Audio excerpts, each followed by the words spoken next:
Pleasant good morning to everyone, and welcome once again to another episode of the Carlos Brown Show, heard exclusively right here on the Open Mic Broadcast Network and Spreaker.com. Let me tell you about the guest menu today. We had to have a cancellation. I was scheduled to have Coach Roman Banks, but of course, the inclement weather, approaching storm, heading into Louisiana, right off the Louisiana coast as we speak. So I do understand he apologized, but he had some other matters he had to take care of. Being the director of athletics, your first and foremost duty is the student athlete. So we understand that. We're going to reschedule Coach Banks, hopefully, next week. And as far as next week, we will have a show unless something catastrophic happens. And we always say God is still in control. God is good all the time, and all the time God is good. But we do have Charles Edmond, who will join me in our number 2. Here's what's trending on today's Carlos Brown Show. SWAC Football Media Day is scheduled for Tuesday. Myself, along with the entourage, Michael Prince. God bless us, safe travels. Unless something catastrophic happens, we're scheduled to leave Monday for SWAC Football Media Day. We will have a joint effort, a show from Birmingham, Alabama, starting at 10 a.m. Central Standard Time. I'm looking forward to that. So SWAC Football Media Day this Tuesday, starting at 10 a.m. The SIAC extends an invite to Edward Waters to join the conference. I could be facetious here and say they're on plenty of Southwestern Athletic Conference football schedules this year, but the invitation extended by the SIAC. Also, continue with the SIAC, Albany State and Miles to battle for the SIAC title. Miles College, in my opinion, they'll have an excellent shot to win it all.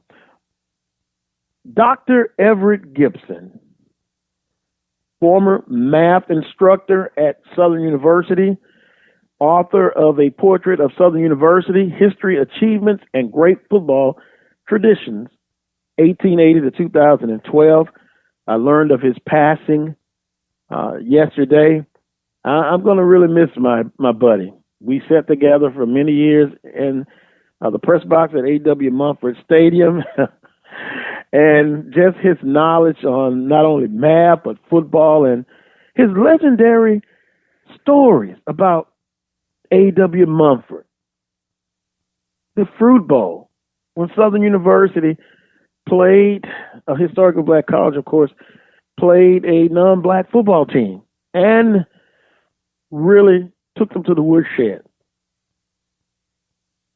Just a walking encyclopedia of history, and he had some health issues in the last 6 to 8 months of his life. So I simply say, as I always say, may the ancestors accept him in the spiritual realm. Journey well, my friend. I'll have more information on his life and his services. I talked to a member of the family not too long ago. So Dr. Everett Gibson, and I'm holding his book in my hand right now. It's just an outstanding history of not only Southern football, but the university itself. The good, the times that were tough. So Dr. Gibson, you take your rest. You deserve it. You really do. I told you, Coach Banks, we're going to reschedule him for next week. But I'm also going to talk today about SWAC Football Media Day. That's coming up Tuesday in Birmingham, Alabama. And to help me with that discussion will be Dr. Brother Michael Prince. Good morning to you, sir. Good morning, my brother. How are you this morning, man? Well, I'm doing all right, hunkered down, getting ready for whatever's coming this way. No stranger to hurricanes, being on this earth 54 years. It's just a part of living in this area. Yes, sir. So we're going to pray, and we're going to wish everyone, safety. And when it's all said and done, it's going to be all right. It's going to be all right. All right. It's going to be all right. Yes, sir. How are you doing? Man, you know what? As they say, I'm fair to middling. I'm thankful to see yet another day. Thankful to be in your company. And as you were mentioning, can't wait to see you, man, on Monday. Yeah, actually scheduled to leave out in the morning on a Monday. Yeah. Around 8-ish. About 8-ish. Yeah, we're hoping the entourage will have safe travel, Godspeed, and get there. It will be year 10 for me. Yes, sir. Well, 10 years. I lose the track. I missed last year because of my daughter's challenge with the cancer. But I got about 10, 11, I guess, myself. And the beauty is always a fun time. It's a great time. We're actually flying into Atlanta, and from Atlanta we'll convoy on in to Birmingham. It'll be a 2-hour drive, but we're expected to be in Birmingham around noonish or so.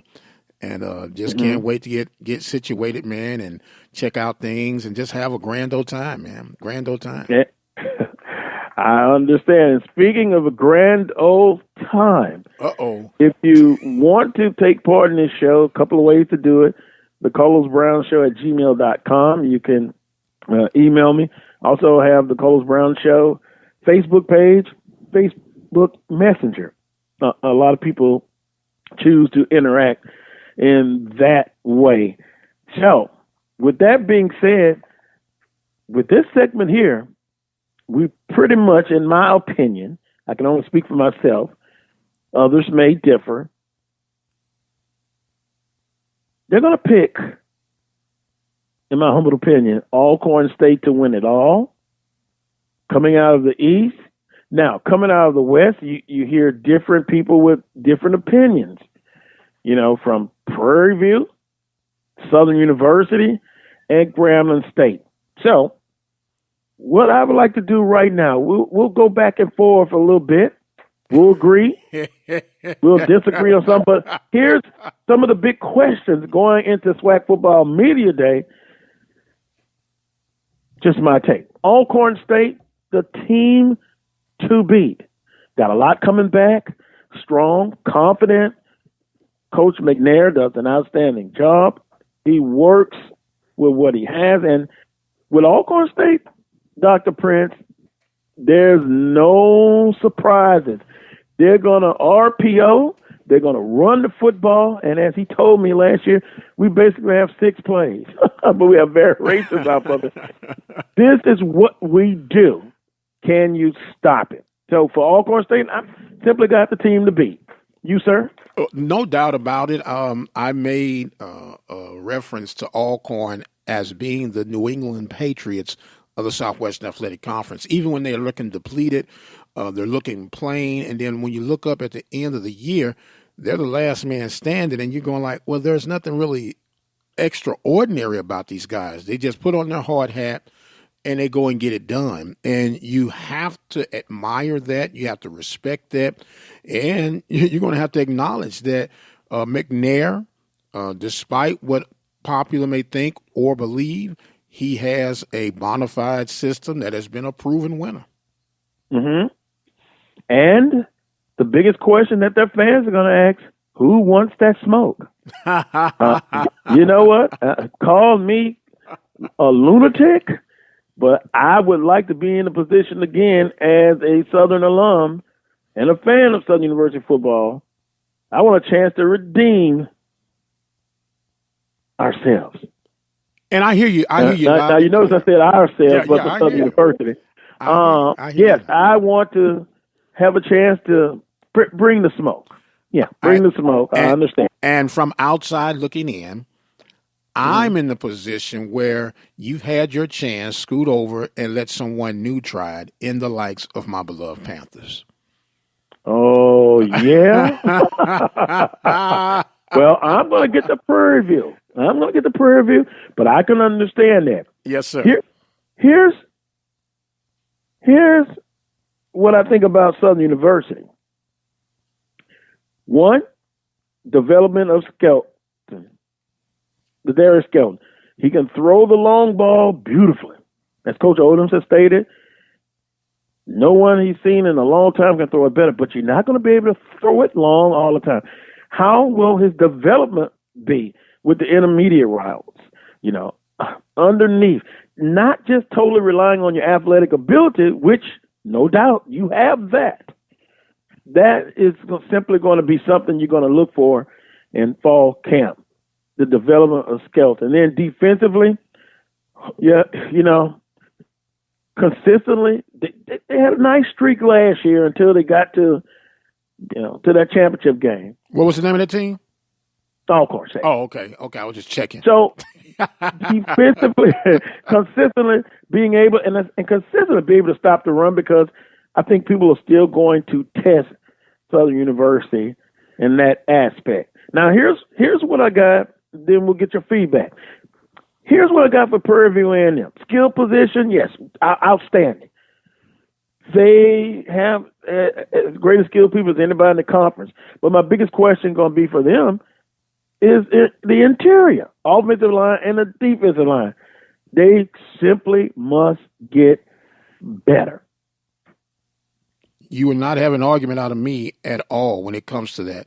And I think that is the echo throughout the conference and even outside the conference. When you go pound for pound, Prairie View is in the upper echelon when it comes to the skill positions. Right now, there is a concern. There are going to be 5 quarterbacks at the start of camp, 5 legitimate quarterbacks. You got an incoming freshman, of course, would be redshirted Connolly, who's at number 4, and a fan favorite, Nico Hollins, who's at the number 3 position right now. He was actually the number 1 through the 22 touchdowns in like 6 or 7 games a couple of years ago. Then he took a little hiatus. He's back. Then you have Morton, who was SWAC Player of the Week a couple of times. It's a shame he didn't get any more recognition at the postseason awards, but that's another story. And then the one that the coaching staff has had a lot of great expectations would be TJ Starks. So it's going to be stacked at that position. But once again, when you look, and I can't forget the wideouts, you got Tristan Wallace, who's a big-time receiver.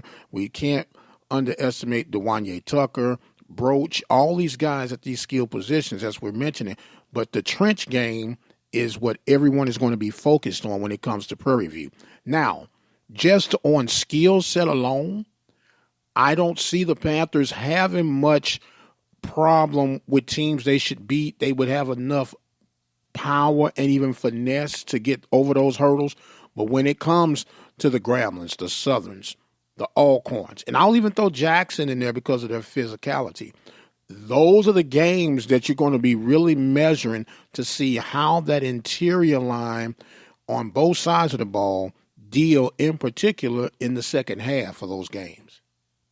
Yeah, well, it is going to be interesting. What is this? Breaking news? No. We didn't get them started already? Well, yes. A listener. And I'm going to read this and let's see if you can guess where he's from or who he supports. Good morning, brother. You don't want that smoke. You are overdue. What are we like, 10-1 against Southern? Well, we know for a fact he's from the reservation. I think it was 1-9. Yeah, 1-9. But who's counting, right? But it's interesting because in the NBA you have like certain teams that match up better with other teams, but then may lose to someone else that's not as talented. Mm-hmm. Mm-hmm. Well, that's not just the NBA. That's in athletics, period. And whether it's a rival game or just the scheme of particular organizations, and it just happens to be that way. And it's the same case throughout the conference. When you go for whatever reason, I can't explain it. When it comes to Prairie View, in the case of playing against a Pine Bluff, it's always a slow, rugged start. And it's almost like it takes them a full half to realize, hey, guys, we're really supposed to take care of business with this. You could say the same when it comes to Prairie View when they're taking on the likes of Jackson State. It's always some type of mystical deal. Now, call me strange, call me silly. I have more confidence when Prairie View plays Southern on the road than when Prairie View plays Southern at home. Well, we know what happened last year at home. That's what number 45. Huh? There you go. And to the point of Southern has been successful against Jackson State. I think they won 6 out of 7 or something like that. Jackson State has had some success against Alcorn State. Southern against Alcorn State. I would be willing to bet. Now, this was based on maybe a couple of years ago. When Alcorn fans, and you come across them on social media, they always wanted to play Southern, but when you mention Grambling State, they didn't have that confidence.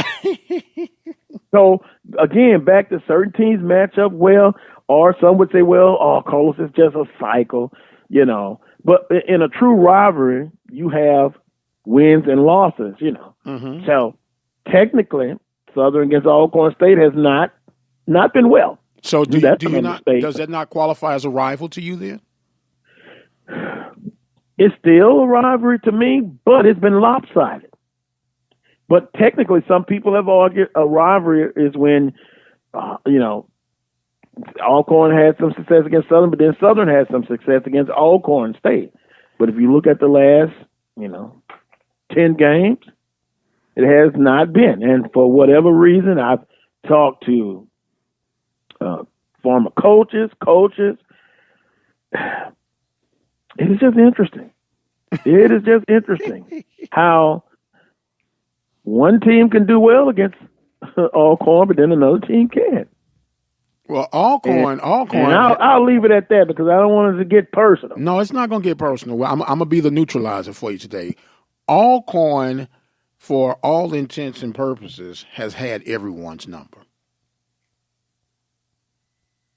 I would say except Grambling. Well, true. I mean, but when it comes to the last man standing, Grambling hadn't been able to face them at the money game, so you have to give the tip to Alcorn.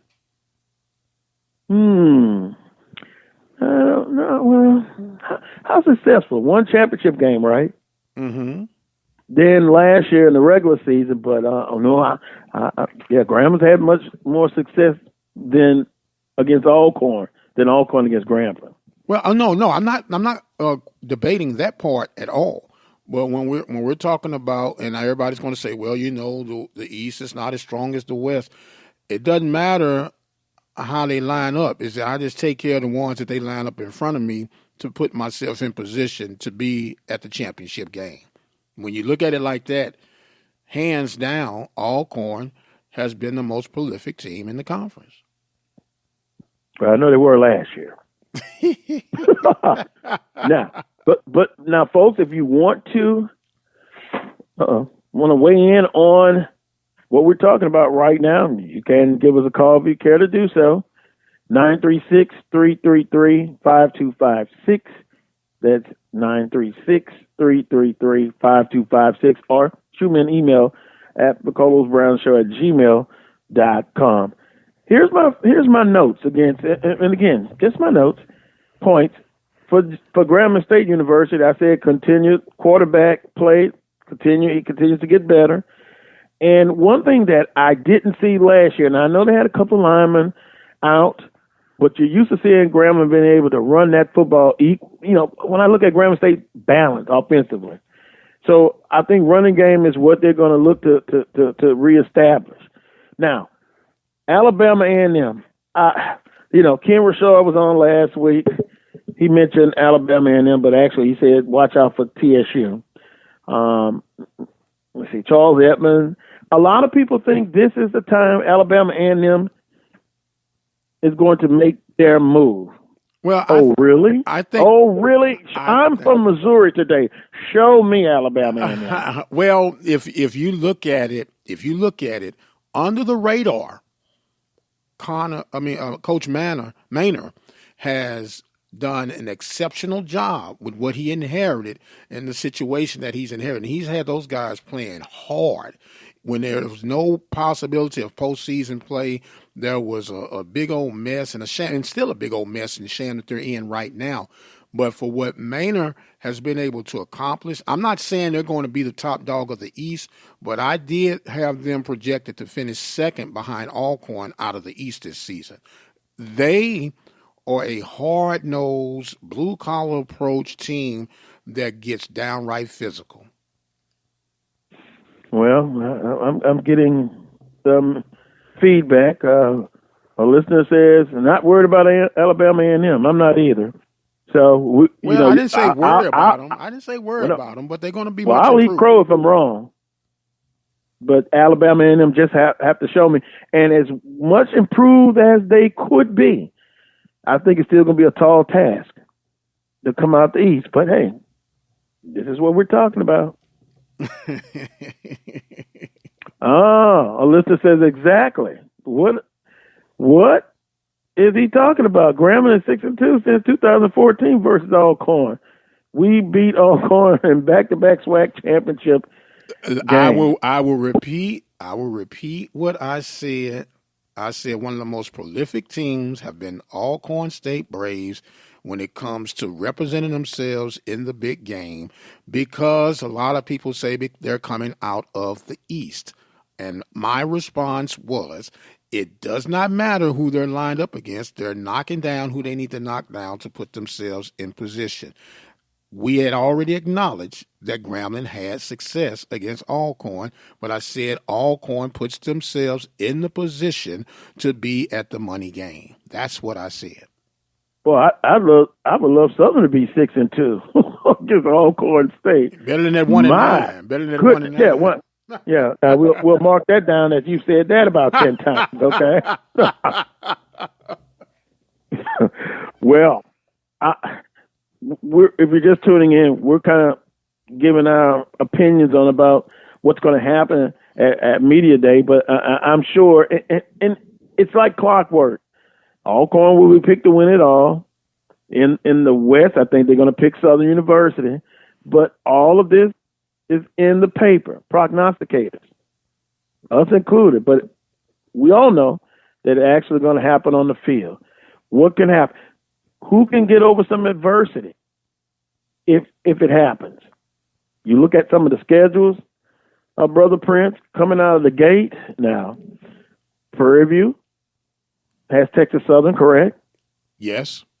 What happens if Texas Southern comes out the gate and they pull off a big one? Then am I wrong for saying pull it off? Because will Prairie View be favored in the first game? You would have to lean toward Prairie View to be the favorite, not because of the obvious, but because of the tangible that this would be Coach Dooley's second year dealing with the Labor Day Classic. Even though Coach McKinney grew up in that environment, this will still be his first time dealing with it. Yes, he's used to dealing with big programs at Texas A&M and at Arizona, but it's a first time ooh and ah moment when you're dealing with a game of that magnitude. And yes, it would be, I guess, more favorable to say a pull out for Texas Southern than it would be for Prairie View in that instance. Now, with the expectations that McKinney brings to the table, with the familiarity of the environment that he comes back, it's like the good son coming home, and they've been attacking that portal transfer deal massive. Mm-hmm. A lot of interior help and support coming in. Now, we're talking about the part of the slight disadvantage. This is the first time, as I mentioned, you're still getting guys together, a lot of transfers, trying to get stuff on one page. That game of that magnitude coming out of the gate, you got to give a slight advantage to Prairie View simply because they've been together a little bit longer. But trust me, and I'm saying this as a purist Prairie View A&M University fan, I am glad to be playing Texas Southern the first game than to meet them mid-season or toward the end of the season. Well, it's going to be interesting. Texas Southern getting shown some love. Social media, some of my colleagues. Once again, I think it's going to take a little time, but hey, what do I know? I just have my opinion like everybody else. I'm not going to crown them champions, and then, coach is making a pretty. No, I'm not going to crown them champions. Champions? Yeah. We didn't say anything about them being champions. Oh, no, there are some people that said that, watch out, they could win it. I didn't want to laugh in their face, but also, I did not know, but then maybe I should have known. Texas Southern pays well, huh? Oh, yes. Much is given, much is expected. Yes, no doubt. And so when you look at it like that, now that's where the built-in pressure is going to come. Coach McKinney came in at a high ransom, a high reward. So I'm laying this bread out here, brother. I ain't got time for no excuses. I needed to hit the ground running. So that's why I'm saying if the pressure is going to be on Dooley and it's going to be on McKinney. But to believe it or not, I think it's going to be actually more pressure on Dooley than it will be McKinney. Mm-hmm. Yeah, year two. Okay. It is still McKinney first year. Yeah, it is still a nice little compensation that Dooley is receiving. PV Nation has been long at the tooth at being the quote unquote patient fans and supporters. So it's time to poop or get off the pot right now. So we don't want to hear it. Now, in whatever reason or the scenario happens that Prairie View loses against Texas Southern on that Labor Day Classic, it could be the setup for a rough year. I remember what I said, early in the summer. I said Prairie View could be a better team, but the record may not show that. Well, here's I've just completed a tough schedule. I just completed my projections for the season for Prairie View on Friday's show. And throughout the course of the week, we had Prairie View going into the Grambling game coming in at 1-3. And we were projecting that they would find a way to beat Texas Southern. They would have challenges against University of Houston. They would have challenges against Nicholls State. And they would have challenges. It was Alcorn. No, was it Alcorn? Yes. Alcorn. Mm-hmm. Yeah, they would have challenges against Alcorn. And they would start getting back on track at the State Fair Classic against Grambling. And that is about as they say, real as I can keep it. Well, I understand, and I make mental notes. So if this happens, I know where I heard it first. Yes, sir. But with that being said, I still stand by my words early in June that they could be a better team. But because of that little stretch of games, it could be tough. Now, does that mean that their season could go south quickly? Yes. No, they're playing tough competition. But I think most teams will start off maybe a little rough and don't get disgusted after the first couple of weeks, especially if you got a tough schedule. You think Alcorn State fans are going to be disgusted if they go to Southern Miss and they get 60 put on them? No. But here's the difference on that, Carlos, and that's what makes the Labor Day Classic such a beautiful but yet complex game. That game has so much weight to be your first game out of the gate to start your season. That has so much weight and psychological bearing on it. If you lose, not only do you lose to your rival, but now you are a game behind in the West, which means the pressure has been mounted on you.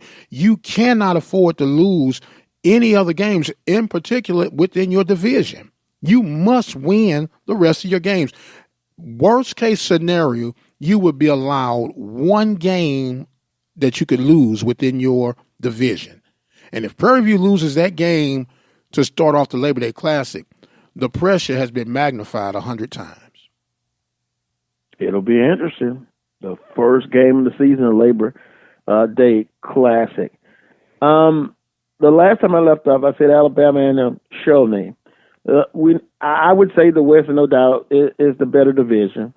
The East has not really been competitive like the West. But my little quick take on Jackson State, defensively they always seem to be tough, albeit they came to A.W. Mumford Stadium last year and 41 points, and I was screaming, I want 70. That's because it was Jackson. Because it's Jackson State. Everybody knows how I feel about Jackson State. But the transfer quarterback coming in, how quickly can they get some offense and some chemistry going? Jackson State, they got to get some offense. Defense, they've been pretty good. But that's what I feel I'll be looking for with Jackson State. Of course, Valley, you just want to see improvement. I like the young coach. He was very. I had fun talking with him. We started talking about the FCS playoffs, all kind of stuff, and that's when the tape went off. So you wish them luck. Alabama State once again, tough schedule, man. Let me tell you. I could say the same thing. They could be a better team, but their record may not reflect that. But, boy, they have a tough schedule as well. Very, very tough. So, when it's all said and done, I told you who I think the predictions will be, the predicted order finish. Last couple of weeks we talked about maybe coaches under some pressure. We talked about Coach Dooley want to improve Prairie View in year 2. Coach Odoms, after the show, I got some comments stating that they believe Odoms, albeit new contract and an extension, that getting right to the championship game and not winning it, is there some pressure on Coach Odoms to kick that championship door in?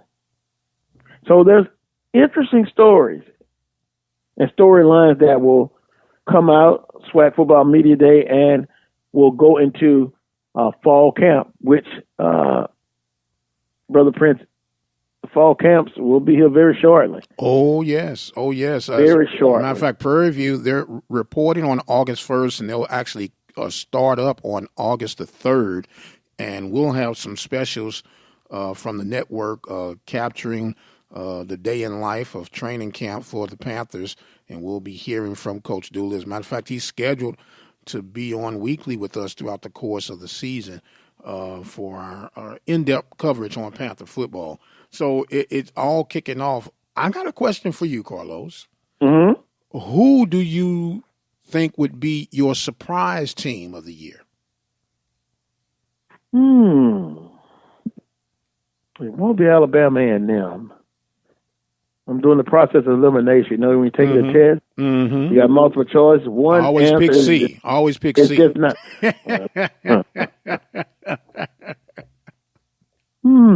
That is a very good question. State it to me again. Who would be your surprise team of the 2019 Southwestern Athletic Conference football season? It can only be one. Can't believe I'm thinking this. I mean, the thoughts in my head. I say watch out for Jackson State. Can you believe that? Well, I mean, coming from the source, no, I can't, but I can respect it from where it's coming. I mean, they have question marks like everybody does, and strengths and weaknesses. But probably somebody would say, well, I thought Carlos would probably say Alabama A&M. I'm just not sold on them just yet. I'm really not. And if I'm wrong, I'll have to eat crow. I'll come back and say I was wrong. Okay. It may be an insult to say Prairie View A&M. I mean, no, it really wouldn't be an insult, you know. Or some may think that because they figured that they have an excellent shot of coming out of the West, but I'll just stick with Jackson State. My surprise team, believe it or not, is going to be Texas Southern. It's going to be Texas Southern. And I simply say that because of some of the factors that I mentioned earlier. McKinney is used to winning. McKinney has been the secret agent. If I were to ask you right now, many people would probably miss this, but I would ask the person, who is the most winningest coach in Texas A&M history? In Texas A&M Aggie history, no one would believe it was Kevin Sumlin. Who was the OC and the mastermind? That would have said R.C. Slocum. No, yeah, that's what the average person would say. But it's Kevin Sumlin. And McKinney was the agent behind the scene driving that Johnny Football Manziel wagon. So, I mean, he's putting it all together for the first year, but it wouldn't surprise me if they got it together within that first year. So it's and trust me, this is coming from a diehard PV fan, and I coughed up some nails to even utter that off my tongue, but it would not surprise me if Texas Southern has a surprise year. And the reason I picked Jackson State, I just talked about offensively they got to get together and the chemistry, but defensively they've kept it's kept them in ball games. Now you throw out the Southern game, that was just turmoil, and of course you saw what happened after that game. One of Jackson State's most famous supporters, alum that I know, as I was walking to my car and I saw him as he was getting ready to load up on the bus to go back to Jackson, Mississippi. He said he won't make it to Monday. Monday will be his last day. And I was like, okay, we'll see. And sure enough, he was gone. But they came back and, played some decent football. So defensively, it's kept them in games. The big question mark is, can they muster up enough offense to help out their defense? Because you know what? The defense could be on the field a lot, and, you start wearing down if you don't have any offensive help.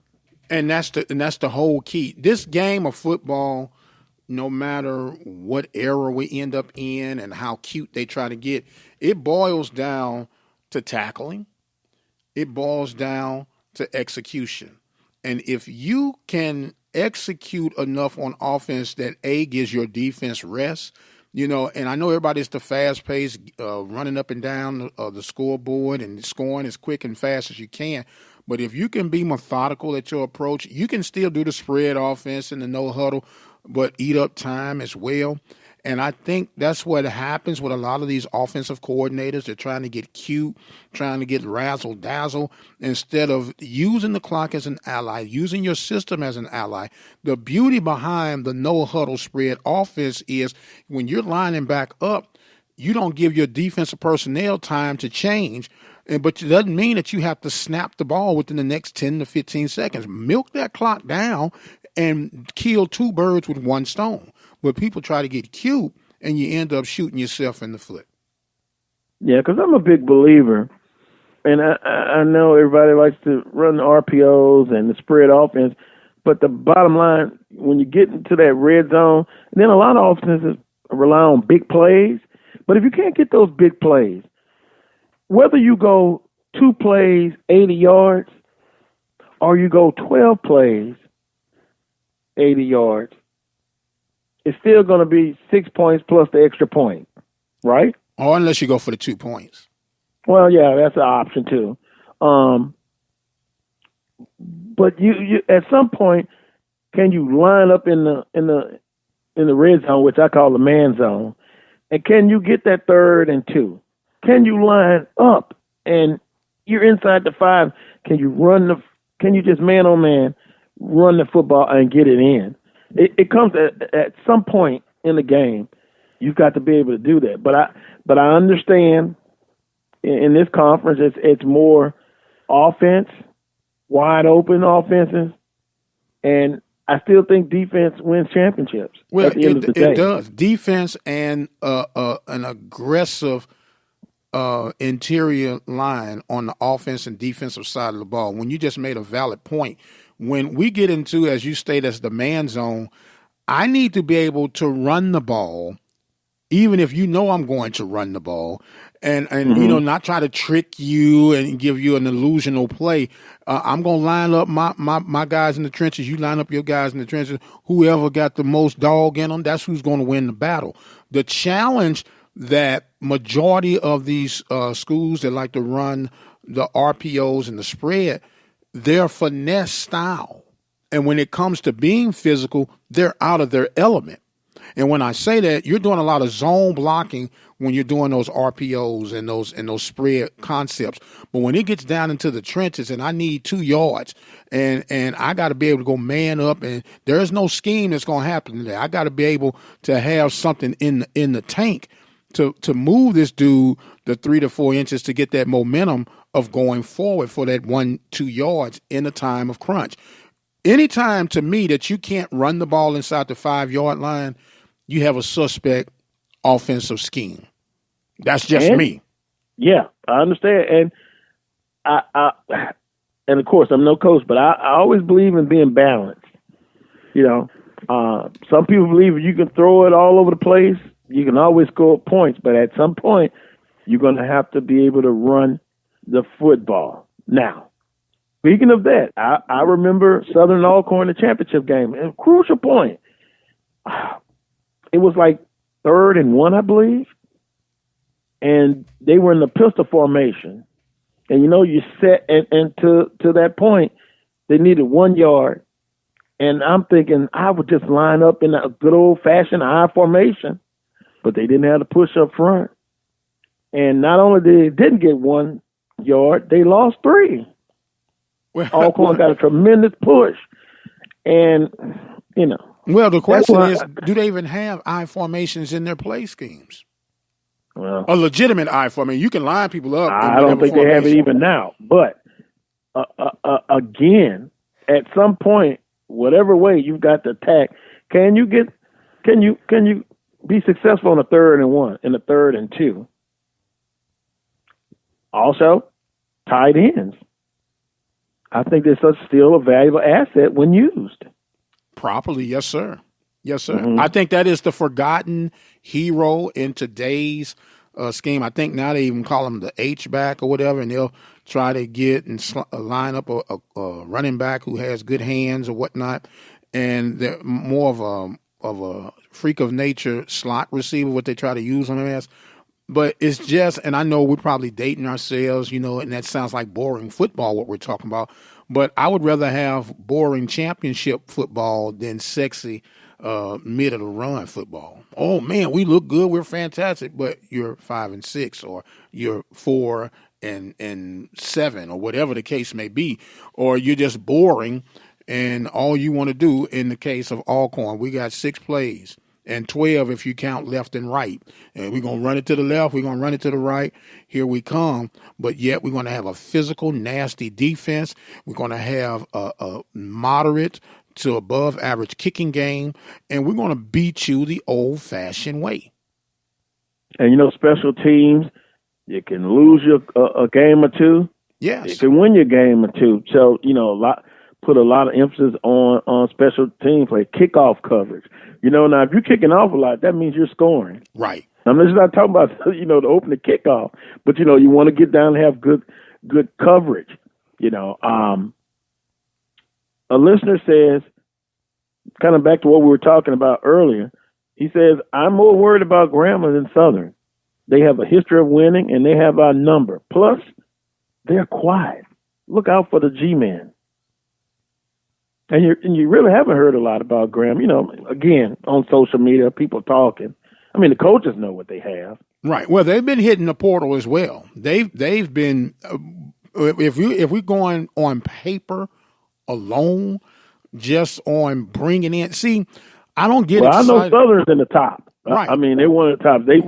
They brought in about 9 or 10. I don't get excited when you tell me a quarterback has come from FBS or a running back has come from an FBS down to the FCS or even a receiver. I get excited and intrigued when you hear linemen coming down. And we know, and not knocking the FCS or the conference as a whole, that a sub-tier FBS lineman can be a stud lineman on our level. That's just the reality.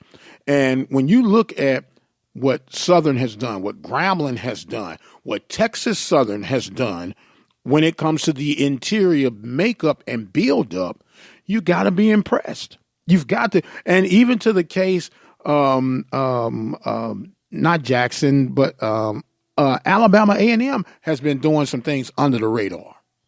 So those are things that really and truly make me go, you got to watch them. Yeah, well, interior play, O-line, defensive line, they don't get the glory. They don't get the news clippings, but guess what? You can't do without them. You can't eat without them, baby. You cannot eat That's without right. them. You know, and so it'll be interesting to see what each team brings back as far as interior linemen, O-line, and D-line. That's where it's won. Simple as that. Now, you look at some of the opening games. Some institutions have tough opening games. Alcorn, Southern Miss. Grambling plays their first two games up. Southern's at McNeese, they're FCS, but I think that sets the tone for the season in a way. Then the next week they play up against Memphis. So I always look at that month of September after 4 or 5 games. Southern in the past, they played back-to-back FBS teams. And for the most part, they were 2-2 after 4 games. And they put themselves in a position to still accomplish their goals. And that still is to win the Southwestern Athletic Conference. So be not dismayed if your team loses the first game of the season. It is not the end. It's not the end of the year. Well, I'm going to put an asterisk by there, unless you're Prairie View or Texas Southern. Unless you're Prairie View, and I'm not saying it's going to be the end of the year, but it changes the dynamics of the rest of your year. Because and they playing the peer school, their rival, right, and the FCS member. Right, and when you was making mention of the Southern McNeese game, to me that is a statement game conference-wise in relations for the Southland versus the Southwestern Athletic Conference. Those two conferences have paralleled in a lot of the sports, basketball, baseball, football, of course, and that is somewhat what I have used as a measuring stick on where we are as a whole as a conference compared to the Southland. Southern University, they got to win that game. They've got to win that game. There's no other way to express it, as far as I'm concerned, for a statement overall conference. Then you say, well, Prince, what about when Prairie View plays Nicholls State? Nicholls State has blown up in such a tremendous way, and they're on an upswing right now. A couple of years ago when that home and home was scheduled, Nicholls was on the downside. I think that Nicholls will probably have Prairie View's number this year. I'm hoping that I'm wrong, but as I say, I try to keep these things with logical thinking versus just my purple and gold glasses. Yeah, Nicholls State, boy, the memories. You know, I never say never, but it's according to the fans. Southern Nicholls State didn't like playing at Nicholls. Some fans would not. They would prefer not to play Nicholls even today, not play them. There's some advantage, but they've upset a few FBS teams in the past, and it'll be a tough ball game. Back to Southern McNeese, that's a winnable game to me. McNeese with a new coaching staff, new coach, et cetera, et cetera. But we'll see what happens. Week 2 will be some interesting ball games, of course. A couple teams are playing up. So when we get to Birmingham, we look at the coaches and we'll ask them questions. And they'll talk about their teams and what will be their goals for this upcoming season.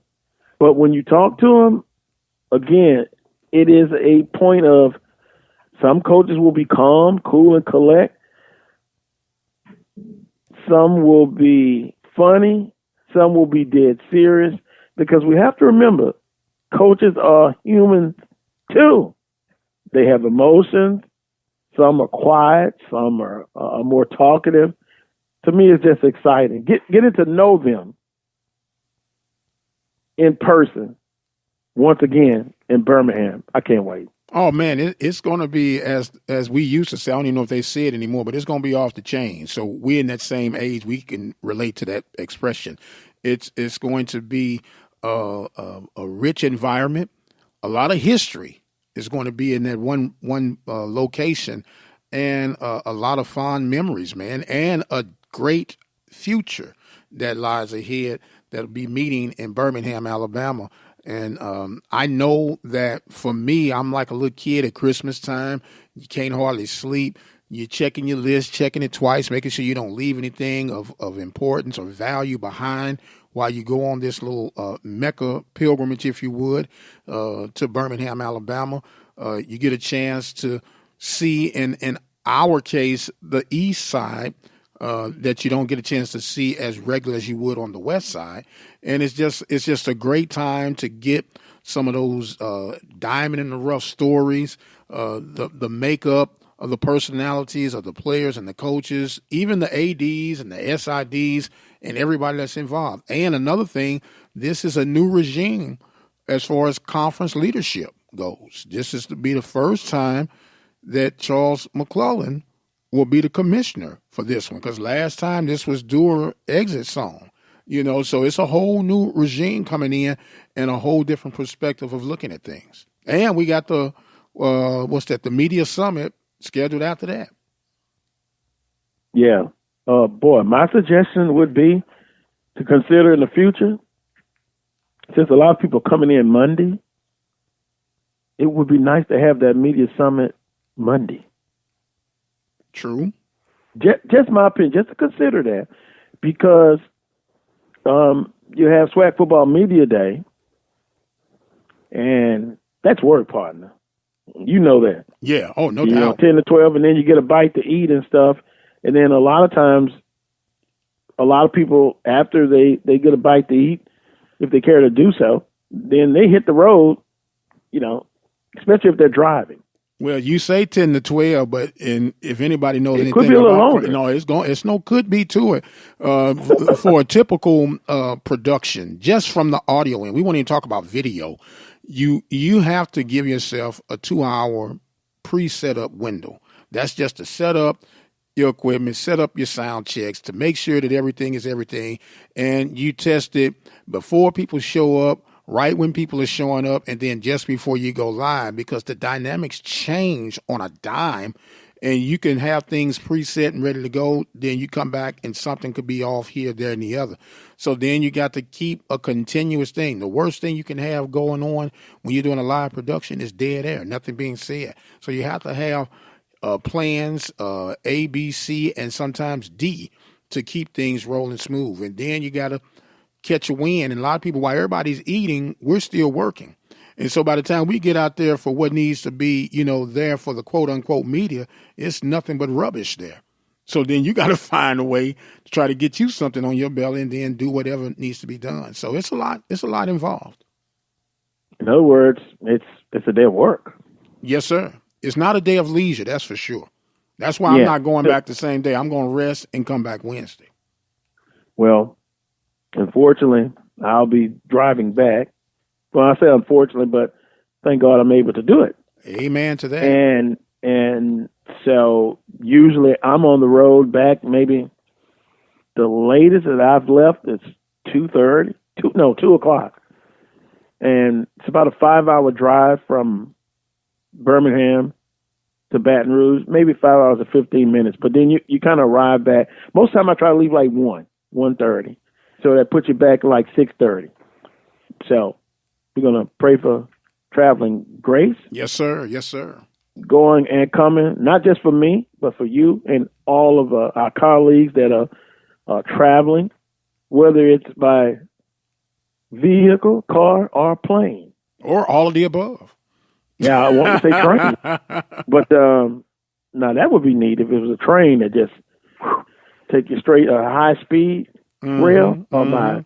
But maybe I'm thinking too far ahead. Hey man, I mean they have some, but in this geographical area, that would be nice. So that will happen Tuesday, and most of the media and players will be coming in Monday. Let's see. I did get some information. Southern's two players that are coming are Jodeci Harris, all 6'7" of him, offensive lineman, and Calvin Lunkins, linebacker from New Orleans. So those are the two participants along with Coach Odoms. Now, to me, Coach Odoms was a hit last year in particular. You know, the jokes, the fun, the smiling, talking to everybody. He'll probably be in rare form again. Well, he is always, and I've told you this on and off the record, Odoms has been one of my most favorite coaches of all to interview, especially at these SWAC media days. Highly intelligent brother, knows and understands the entire makeup and concept of coaching an HBCU program, not just the X's and O's, understands the marketing of it, understands the money management of it, the personnel management of it. If you ever get a chance to speak to this brother off the plane of just X's and O's, he is a very, very worthy conversationalist. Now, I would agree with that, but then it just depends on your personal favorites. Or you've had nice experiences with. To me, Coach Fobbs is the guy that's confident, very nice. Almost has a demeanor like, watch out now, a deacon or a higher standing person in the church. But now don't get it wrong. Don't get it twisted. He's very competitive, but his demeanor at that table. Hey, man, them deacons can be rough now. You think the pastor's running, but them deacons are the ones that's running it now. So don't get me started on that. The deacon will change the locks in between services and say, Pastor, we're going in another direction. Wow. I've heard that before, another direction. Yes, sir. Yes, sir. I remember Coach Haywood, I was getting ready to interview him, and then I had to have a few words with somebody else, and the next thing I heard somebody say, Carlos, are you going to interview me? I don't have all day. It kind of shocked me. It threw me. I almost said something, then I was like, no, you be professional. Okay, Coach Haywood, I apologize. I'm sorry. I'm coming over right now. But, under my breath, I was like, who the? Uh-oh. Beep, beep, beep, beep, beep. Well, no. But then we had a pleasant conversation, and I asked him about Baton Rouge. He was like, well, I stayed a lot of years in Baton Rouge, and it's still a fun place for me, et cetera, et cetera. Now, he's no longer there. And when you look, sometimes this time next year, somebody may not be there that's going to be there this year. That was going to be one of my questions for you. I asked you about who your surprise team was. You can only pick one now. You can only pick one. Who is the coach on the hot seat? That won't be there next year? If you had to reach out, as my grandma would say, if you had to reach out on a limb right now. Ely. That's easy. Okay. Well, we're in agreement with that one. Let's put it like this then. Someone other than Ely then, who's on the hot seat? Ooh. Because see, now somebody could leave for another opportunity, but on the hot seat, that means... Well, maybe hot seat's too strong of a word. Who? I think everybody else would be safe. Who then would be the next coach to likely leave the conference? Let's not make it a hot seat. Who would be more than likely the next coach to leave the conference other than Ely? Dun, dun, dun. McKinney. McKinney. Yeah, maybe he likes the FBS better and gets an outstanding offer to be a associate head coach and offensive coordinator somewhere else. Well, you asked me. No. That's an interesting concept. Even greater theory. The word on McNair will never. One guy said God forbid he had to pass away in the office. You don't know where he leaves. Well, here's the thing. Here's what makes to me McNair a stud muffin. Here's what makes it a stud muffin. A stud muffin. Wow. A stud muffin. I haven't heard that one in a long time. Right. As I say, I'm using my grandmother's terminology. I'm retching back for you right now. Here's what makes this dude, to me, the ultimate man's man. Okay? You have two type of people in the world. You have people who are country, who don't believe that they're a country. And then you have people who are country who embrace the fact that they're country. And McNair embraces his countryness. He says, this is who we are. This is what it is. We can't argue about what we ain't got. We're going to work with what we do. Meanwhile, we're going to kick your tail when you line up in front of us. And when we standing at the end of the finish line, we did it our way. We don't have all the bells and the whistles and the chimes that everybody else have, but give us a helmet. If it don't match, we'll spray paint it and make it match itself. We're not trying to get cute. We're just trying to get out there and get it done. That's what I love about him. Well, and it's something that I saw, and I acknowledge that point. And someone told me, now I can't think of the Alcorn State player's name, but apparently someone texted me. Wow, I'm getting older now. Someone texted me and said his father was on Twitter. One of Alcorn State's, not Muhammad, but the other I believe, linebacker or DB. But apparently he's transferring to Southern Miss or somewhere. So Alcorn fans, are you listening? Shoot me a text to confirm that. But maybe we can ask Charles. There you go, because he's coming up next. Yeah. Lister says, Louis. Oh, wait a minute. Let me pull it back up. Oh no, it's not bad, but it's somebody you know. Alyssa says, laughing out loud, that's Louisiana. They don't even know their country. Wait a minute. Let me not go off into my my paper about Louisiana being two different states in a way, not technically. It's South Louisiana and North Louisiana. And by the way, my best friend in the world is from North Louisiana. So when I say this, it is just it's different. Even the landscape, the people. But it would be too small to be the capital of South Louisiana, New Orleans, or Baton Rouge. The capital of North Louisiana, like the Carolinas. It's not enough. But wait a minute, I know, especially in New Orleans. Wow. Well, look, I'm not going to get into the geographical. And I like this guy. He's a nice guy, but but I don't think he's a native of Louisiana. Well, but that's everybody can't survive, and what makes the SWAC? Everybody can't survive in the SWAC. Everybody's makeup can't deal with what you have to deal with in the SWAC. And then when you take it to Mississippi, not knocking on Mississippi, I have great love for Mississippi. But when what else is in Lorman, Mississippi other than Alcorn? What else is there? So either you hate it or you love it. McNair loves it. And he has a way of getting people. You got a kid, Waller, who shook the world coming from Atlanta, Georgia to Lorman, Mississippi, and got this guy producing at a high level because this dude is an easy buy. Man, he said, hey, this is coach, and this is what it is, and this is what it's going to be. We'd love to have you on the team. Sign right here. And that's it. We're not. Hey, man, it's down home hospitality.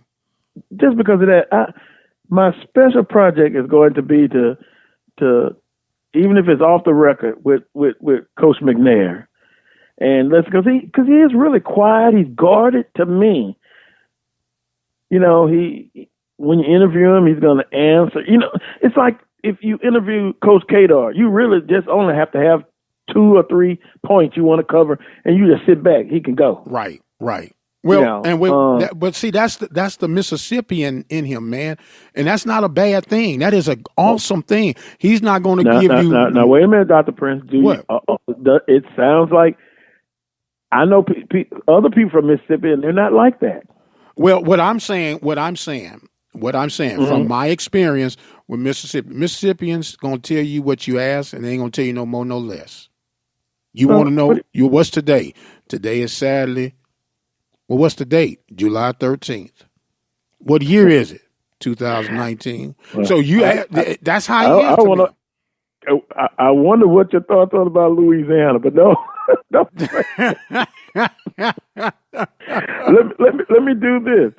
A listener says PV has to beat Nichols and Southern Alcorn have to beat McNeese. Period. Oh, I would agree. Games on their schedules. Then in Southern's case, do not schedule Southland teams again. I know this person, he's consistent. He wouldn't play a Southland? No way. I agree 1,000% that anytime you get a chance to step on a Southland school's jugular, you crush it. You don't step on it, you crush it. You absolutely choke the life out of them. That's one conference. I don't care if it's tiddlywinks. I'm not showing no mercy. None. Because they're not going to show mercy on us. Well, I know being in this part of Louisiana. Charles is calling right now. Right now. Okay, well, we're going to take us a break. I'll take a timeout, and so we can get him on. All right. We can get him on. But it's been a very interesting first hour, I must say, and we'll try to answer everybody's questions or comments. I appreciate everyone as usual. That's it for hour number one. I'll take a time out, and when I come back, it'll be more of the Carlos Brown Show on the Open Mic Broadcast Network and Spreaker.com. Reach more potential customers through our sports radio package by dialing 832-213-8824.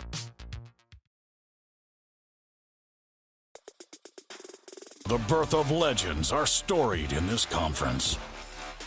We must never forget our rich history. We now turn our gaze to the future. The new legends will emerge. New heroes to arise. The Southwestern Athletic Conference. Be our history. One voice. It can get the point across, but it only carries so far. Add a voice. It's richer, louder, but that has limits too. Add a third voice. It's even more powerful. Add another, and another, and many, many more. And we are stronger than ever. That's the power of a community coalition.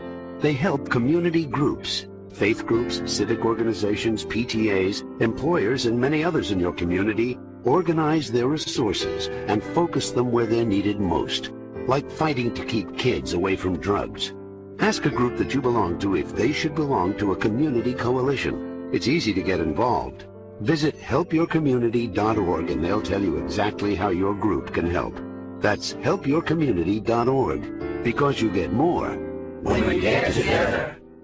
Brought to you by the Office of National Drug Control Policy and the Ad Council.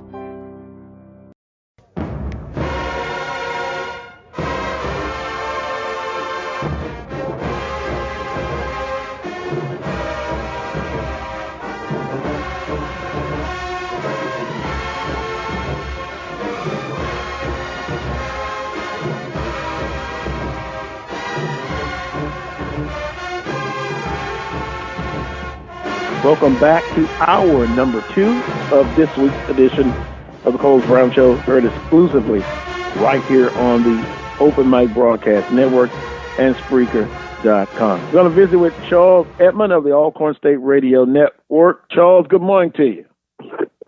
Good morning. How are you doing? Well, I'm doing fine. Hunkered down, waiting on whatever's coming, the storm. It's being a little stubborn in a way, but maybe an unseen hand is working. Who knows? Yeah, I've been looking at the Weather Channel since 3 o'clock this morning, went back to sleep, and just to see, we're going to get it sometime tonight. It's going to last through tomorrow. Here in the Vicksburg area where I am, they're talking about 6 to 10 inches of rain. It may not be that much, but it's definitely coming. We started out with some sun that was projected, but you see the clouds rolling in. So it looks like it's once it gets here, it's going to be here a while. Yeah, the latest for Baton Rouge is now 12 to 18 inches, and if it's going there, it's slow moving.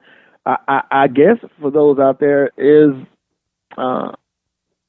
it's a hurricane now, Category 1, but has it even? It was hovering around on the coast. Has it moved inland? And from what they're saying, it's going to move so slow, it's going to have an opportunity just to soak rain. I mean, especially if you're east, Baton Rouge and east. So parts of Mississippi, of course, North Louisiana. That thing moves all the way up into St. Louis by Tuesday or Wednesday. Yeah, and if if we'll preventive maintenance about an hour or so ago, I was out of my yard trying to clean out my storm drains because I kind of live on top of a hill, and the water will run down this hill, down this gully. And you want to clean that out and make sure there's no debris so water doesn't go in another direction. So I was just trying to do a little preventive maintenance, just try to make sure Mother Nature and the water is going to do what it's supposed to do. Yeah, I'm still sore from sandbags. When you got to do it yourself, Oh, yeah. Yeah, you got to take your time. So hunker down and just ready. Hopefully, everything will be all right, and we'll be able to leave the Baton Rouge area Monday morning to make it, to Birmingham. Well, that's going to be interesting because a lot of this stuff is going to linger over into Monday, and Monday's a travel day for most folks, especially east of Jackson. I know you're leaving Monday. I'm leaving Monday. I guess folks that live in Meridian further east probably won't have to deal with as much water, but for us, we've got a 4 or 5 hour drive, and hopefully that system will push further north to where we'll be able to deal with not as much rain as what they're anticipating. Yeah, I would agree. Most of our number one, talking about, of course, our SWAC football media day that's coming up Tuesday. Had some interesting conversation, just some tidbits on some of the big questions. Alcorn State, the team to beat. Southern, the development of Skelton. Defensively, stopping the run consistently. Prairie View A&M, question mark with them. O-line and D-line must get better. Grambling State, development of the run game, that was kind of missing last year. And also, they have a championship pedigree. They're going to want to get back. Alabama A&M, a lot of people are saying, watch out for them. They're coming. They could sneak up. I'm from St. Louis this week. Show me. Missouri. Jackson State. Defensively, they've always held up their end of the bargain. Can they get some offensive explosion, some chemistry? And, of course, Alabama State, tough schedule. They want to be better. Mississippi Valley State, they want to be better. We'll find out Tuesday what some of the conversation is going to be, and actually Monday when we get there. But, Charles, it's going to be interesting. We all know that the prognosticators, those who pick, they're going to pick Alcorn State to win it all again. Yep, I mean, when you look at what we have on offense, you have Noah Johnson returning in the backfield. You got Deshaun Waller, another different type of back. Last year was P.J. Simmons. The year before that, it was Arnold Walker. I mean, so it's just been a plethora of backs that have been doing damage in this league for a couple of years. And this year, it could very well be Deshaun Waller. We've got most of our receiving core coming back. Offensive line, our D-line, our defense. We're going to be without one of our top defensive players, guy by the name of Terry Winnington.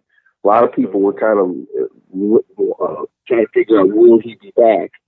And Coach McMahon mentioned on his show a couple of weeks ago that he will not be back. So that's going to be a piece missing. But next man up, in spite of, that's kind of been the Braves' motto the last few years. In spite of losing a big piece like that, you got to move forward. So I think, look, the Braves offensively have the experience running the football. You know their system. You know what they're going to do. It's just a matter of team stopping it. Southern hasn't been able to do it. They were able to do it against Grambling. So I think, for this Braves team, if we stay healthy, if Noah Johnson stays upright, if we can run the football, I think we'll have a great deal of success this season. I do think teams are going to get a little bit better. Clearly, Southern University and the development of their quarterback, will he be improved? Will Southern have a solid running attack and be able to stretch the field? We know at the quarterback position, you got a guy that can get it done. Defensively, can they stop the run, as you mentioned? I think, we talk about Grambling. I think the one question for me is, who's Grambling's quarterback going to be? Is it going to be Hickbotham? Remember this time last year, we didn't know. Hickbotham kind of, won the race down the stretch, and he started against Alcorn, got banged up. Will he be the guy this year? Will he be the guy to step up? Because you got to have a productive quarterback if you're going to win. There's no question about that.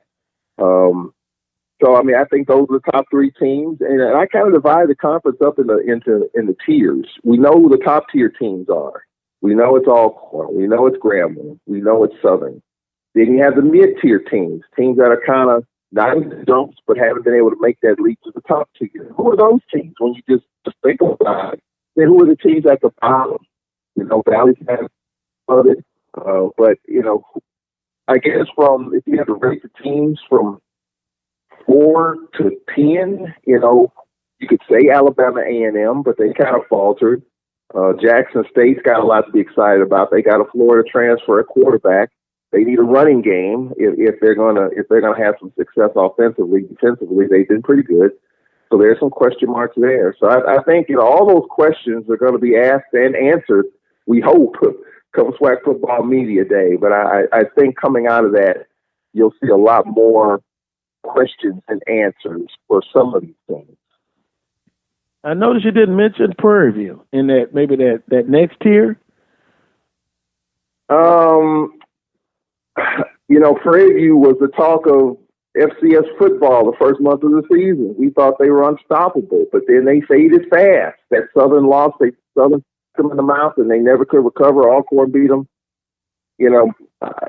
I'm anxious to see what Coach Dooley has in store for this season. They're going to have to get, I think what I saw with Prairie View, their offensive line not getting enough pressure on the quarterback defensively and having a productive enough running game. I think that's going to be the key for Prairie View. I think Prairie View is a team that is one step away from being in the top tier, but I think they could easily be a step away from being in the bottom of the tier too. I think they're one of those teams kind of in no man's land.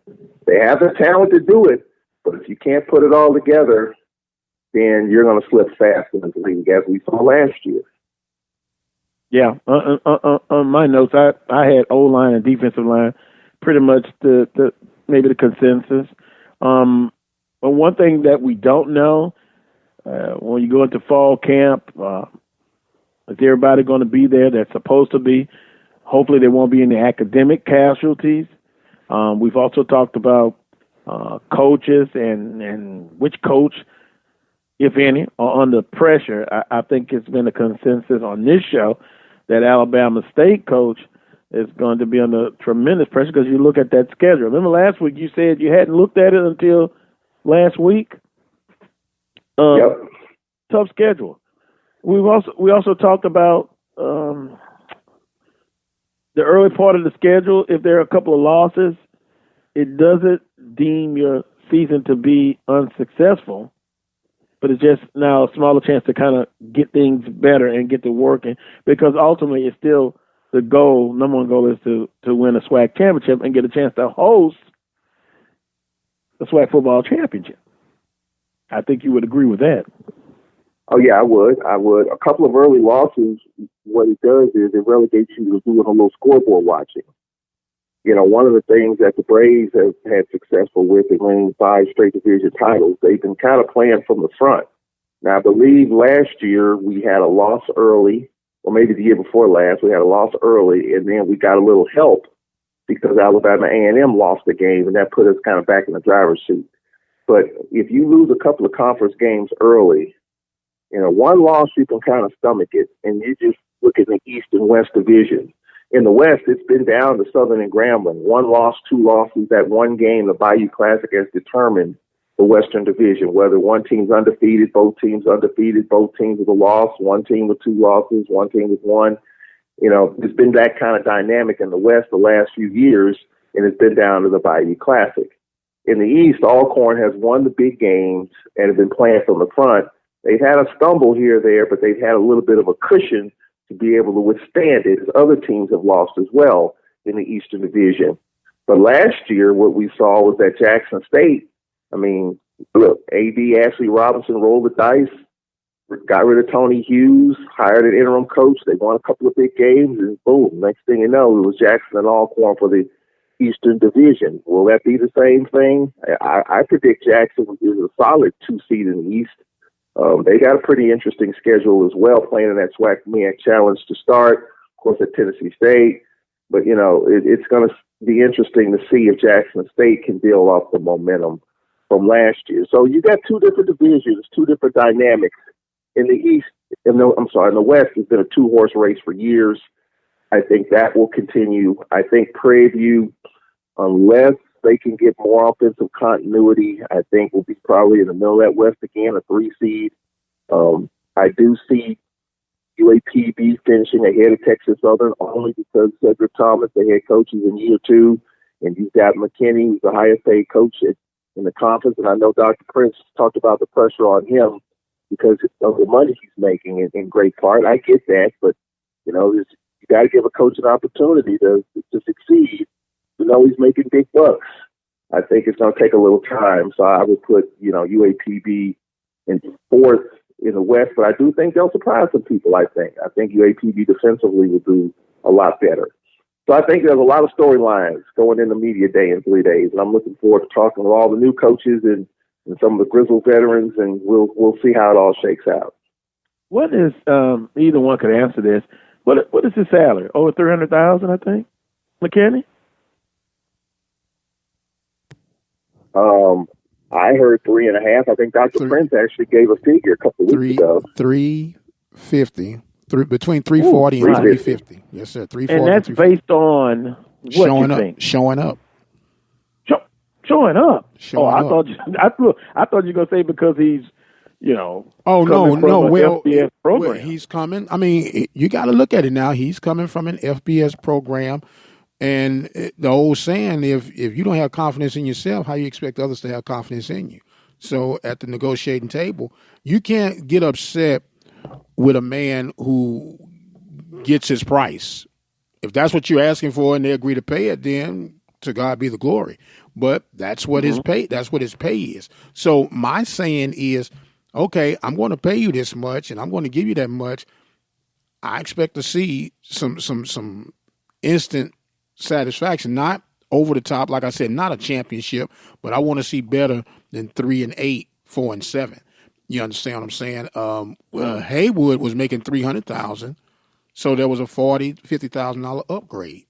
So it's not like they haven't paid the money to get the success. They paid the money, but they haven't had the success. And what do they have in similarity? They both come from FBS programs, have both been assistants. With Haywood, of course, he had a head coaching opportunity. Well, to cut straight to the chase, the difference between one over the other, one had been out of football for 5 years, and maybe the game had passed him up. In McKinney's case, he's fresh still in the game, and he's just transitioning from FBS style to FCS style. Well, and I think Haywood had a head coaching opportunity You remember he was hired, but then domestic issue. Right. But what I'm saying, 5 years out the game is 5 years out the game.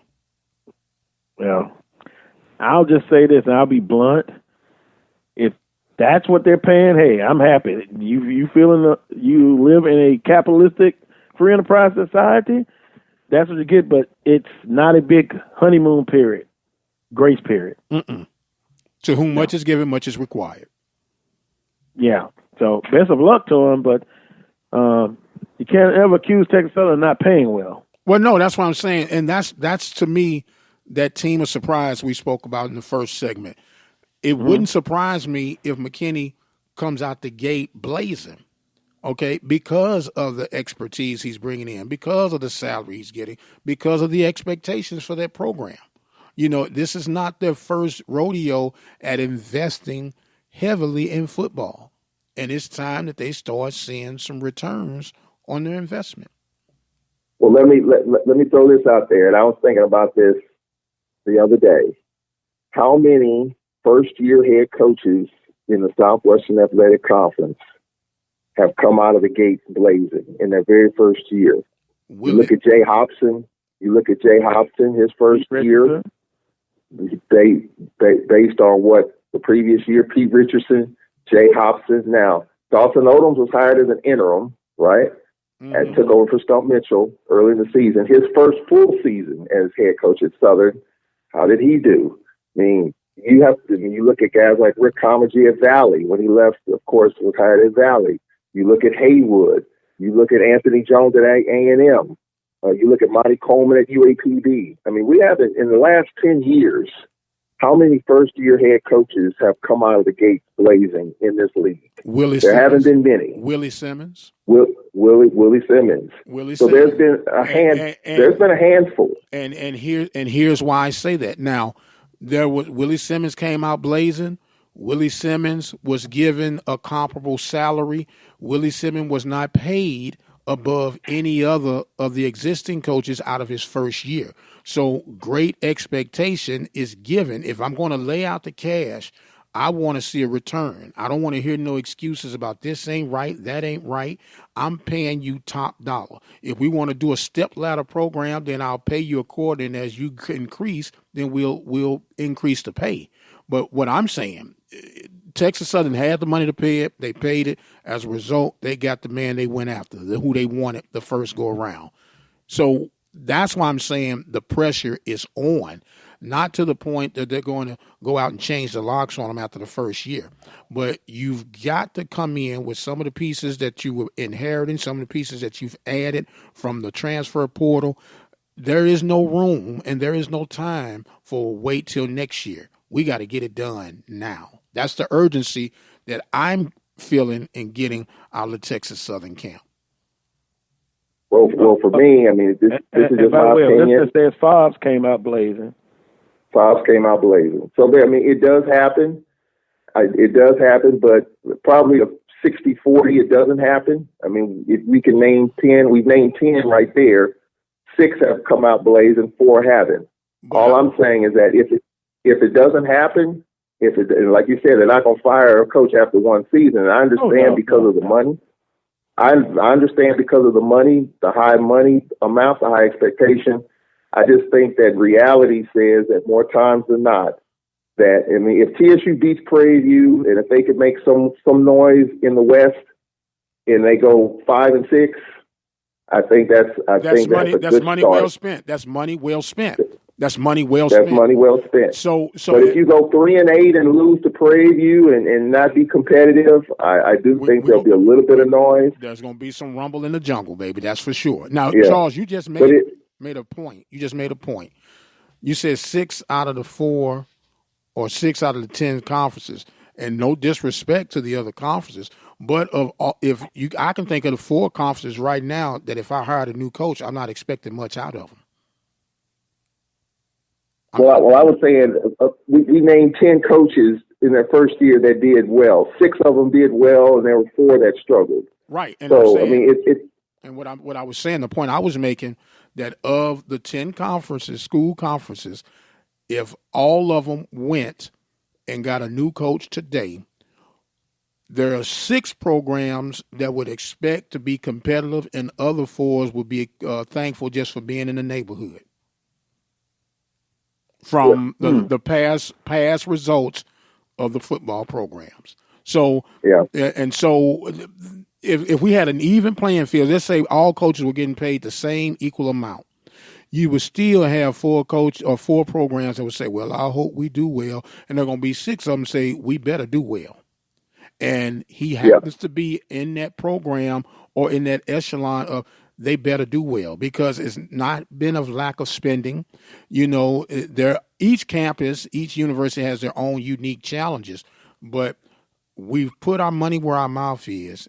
You sign a 5-year deal, $350,000 a year. Wait a minute, he got a 5-year deal? Yes, sir. Oh, I'm shaking in my boots, Charles. Yes, sir. you know, if I was 80, that wouldn't happen, right? Right. So all that is being said is, man, I don't want to hear no excuses. If I'm a Texas Southern fan, I don't want to hear no excuses as a Prairie View fan paying $250,000 for 4 years. So I sure enough not want to hear any excuses paying $350 for 5. Well, I would say McNair is doing well with. He doesn't make that much, and I understand some institutions can pay, but then I'm also thinking different sport now, but in the Southwestern Athletic Conference, what happens if he comes out and gets a record of 5 and 6, but then the next year he bombs? Well, I think that's kind of part of the happened with Fiverr at Southern in basketball. That's why I'm saying right. Well, I think because of the rule. I mean, here's the other thing that we have to look at, because of APR, where pre-APR you can just kind of get rid of players. Players do transfer out if they're on scholarship. It's going to ding your APR, and that's going to hurt you. So there's this balancing act that you have to deal with. I mean, the transfer portal, people are looking at that stuff every day, especially at the FBS level. Kids are transferring out every day, and if they're on scholarship, that's going to ding your APR a little bit. But I think because of APR, coaches would like a clean sweep and just, you know, if you're not on the same page right off the bat, we don't have any room for you. But you just can't do that now. So you're kind of stuck with what you got. You know, you could make some cosmetic changes if players do transfer out. That's one thing, because you're going to have that with new coaches. It's like a new CEO. Not everybody's going to buy in. So players are going to try to transfer and move on. And you see that at the FBS level. You know, the thing for me, and it's just my opinion, I think for a place like Texas Southern, they obviously are putting a big investment in McKinney. I think for TSU, if they're competitive against Grambling and Southern, if they beat Prairie View and they finish around 500, 5 and 6, considering where they were last year, if there's a market improvement in consistency of the program from last year, that's a good start. But it has to continue, and that's the tough part. Well, can it continue? Because with the big salary, there's big expectation, and some coaches are making that kind of money. Like, Valley's head coach, Rick Comedy, when he was at Valley, got a pretty good raise. The previous coach, Latreia Jones, when they $75,000. Comedy got a little bit more to start, then was making 6 figures at Valley, but then you saw what happened. He was 1-10 and won a couple of games the next year, and that was just that couldn't happen considering the amount of money they're putting into the program, and therefore he was let go. And you see what's happening now. So with more money comes more pressure, but you also have to give it time, and you can't afford to pull the trigger too quickly, because then you mess up the continuity and you may never get right. I mean, Jackson State fired Comedy after going to 2 straight SWAC championship games, and Jackson State hadn't been the same program since. I was talking to somebody last week about that, and they agreed that was a major mistake, and the program is yet to recover from that debacle since that time. Do I hear program? Do I hear Bring Back Comedy campaign? No, I don't think that's the case. I don't think that's the case. No. But I tell you what, if Comedy were asked, if that opportunity came open, if Ashley Robinson wants to roll the dice, if something disastrous happened, if Comedy was asked, I mean, it's hypothetical, I think he would, if his health is there, I think he would take another bite at the apple. But, I seriously doubt if that happens. You're not talking about coming back to JSU. Yeah, I'm just saying if he were asked that, but I doubt if that happens. But I'm just saying just another crack at the SWAC apple, I guess what I'm saying. Oh, okay, yeah. And by the way, I reached out to several people I'm disappointed in. I was trying to get a contact number. I want to have Coach Comedy on this show. And a couple of people let me down. Didn't even answer me back. I'll see what I can do, brother. I'll see what I can do. Thank you. Because Coach Comedy, we bonded. Believe it or not, he's the head coach at Jack State at that time. But we bonded because in 2009, he lost his best friend, which was his wife. And I lost my mother. Mm-hmm. And so I got a chance to talk with him. And he looked in pain the last couple of years at Valley. But he can coach. He's won at most places when he coached. That was just shame on the people of influence. Man, I had the luxury of building a relationship with Coach Comedy, and we spoke a lot off the record. And it was one of those moments where he was reflecting on his wife, and he said, Prince, I still got some football in me. This was just, he knew he was coming to the end of his time at Mississippi Valley. And he said, I still got some football in me. And I said, Coach, I believe you. I believe you. And I think it was a rough set of circumstances. I think the thing that was illusional and hopeful for Mississippi Valley, if you guys remember, the first time they played Jackson, they beat Jackson. And boy, it was like Mississippi Valley had won the SWAC championship. People were celebrating, dancing all in the roads. And then it was like everything else, the bottom just fell out everything. Mm-hmm. And the rest kind of took care of itself. Yeah. Well, I'm going to say this about coaches' salaries and just expectations. And this is just not in coaching. This is just in the workplace, period. We all have jobs. I have a job. Carlos, you have a job. Dr. Prince, you have a job. There's a basic level of expectation from you at that job. And if you don't meet that basic level of expectation, whatever that may be, you're not going to be at that job long. In coaching, it's the same thing. Every school is a little bit different. The game has changed a little bit. Fred McNair just got a new deal. And you're talking about coaches' salaries. Fred McNair is one of the top 2 or 3 highest paid coaches in the conference. And not only that, Carlos, and you're going to smile about this. I just found this out. Wait a minute. Can you repeat that for those who are tuning in? Yes, he is. Is it 200,000 plus? You can just yes. He got a pretty good raise, and he got a pretty good chunk of money to hire his assistants. He was given X amount to hire and to elevate the assistant salaries and whatever he needs to do with that money to bring in coaches to elevate salaries. He is allowed to do that. Hold up, Charles. Look, this is breaking news. Yeah, this is breaking news. Hold up, Charles. I had to go get a napkin to wipe the drool off my face. Now, Go ahead. He's one of the top. I wasn't given an exact amount, but based on what I was told, that he's in the top 3 or 4 in the conference in salary. I know he was at the 180 mark, and he got another extension recently after, of course, going to the Celebration Bowl. We have a new president that's come in, and of course, the interim president wanted to make sure he was taken care of and had money for his staff. So Coach McNair got a pretty decent raise to where I would say he's in the top. Okay, you got Haywood, you got you mean McKinney? You got McKinney. I'm sorry. Yeah, McKinney. You got Dooley, Fobbs. So I think McNair may be 4th. McNair might be 4th. Now Mississippi is a public. Alcorn is a public state university, and might have to do a little investigating there to find out if we can get the exact number. Yeah. But if anybody deserves it, He does. He's been underpaid and underappreciated from my vantage point for a long time, and I am excited to hear that they're taking care of him. Yes, he is. He is taken care of, and the thing that I wanted to share with Carlos, because Carlos always wants to make sure the assistants are taken care of. Well, Fred McNair got a right, correct. I mean, but we know that doesn't always happen in places.